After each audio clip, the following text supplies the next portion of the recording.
Look, I'm very supportive of this package. I mean, it was done in a totally bipartisan way. Republicans made concessions, Democrats made concessions. We ended up with a middle ground. We did stick with our red lines as Republicans, which is it had to be about core infrastructure. Recall the president had wanted to have $2.65 trillion, including lots of things that have nothing to do with infrastructure. He called it all infrastructure, but it really wasn't.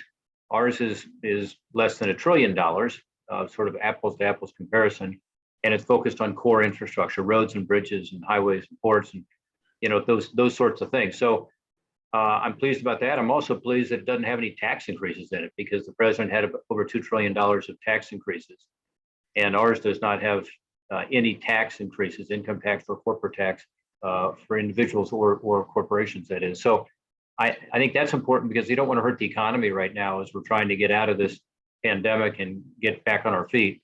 So I think it's a good effort.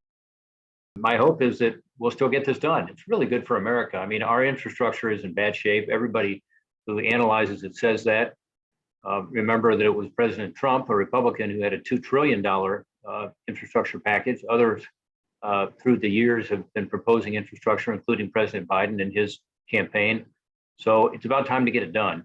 And to do it in a bipartisan way, I think is important because it not only leads to better policy, but it also shows the country we can actually get something done on a bipartisan basis, that it's not all partisan gridlock. But I also know it's going to be hard work getting it over the finish line and getting the president to sign it. I will also say this is going to help the economy. And people say, well, why would you want to do more spending? First, it's important that it's paid for, and we do that in this bill. But second is this is for long-term capital expenditures, like a bridge that hopefully is going to last 50 or 70 years with these new materials, maybe longer. And so you pay for that differently than you would pay for day-to-day spending in government, just as you would in your family or in the private sector. And part of the way we pay for it is to allow people to essentially borrow money from the federal government at a lower rate than they could get in the commercial market, and then over time pay that back, whether it's through taxes or through tolling or whatever. If it's a private sector entity that wants to build something, they could access that too.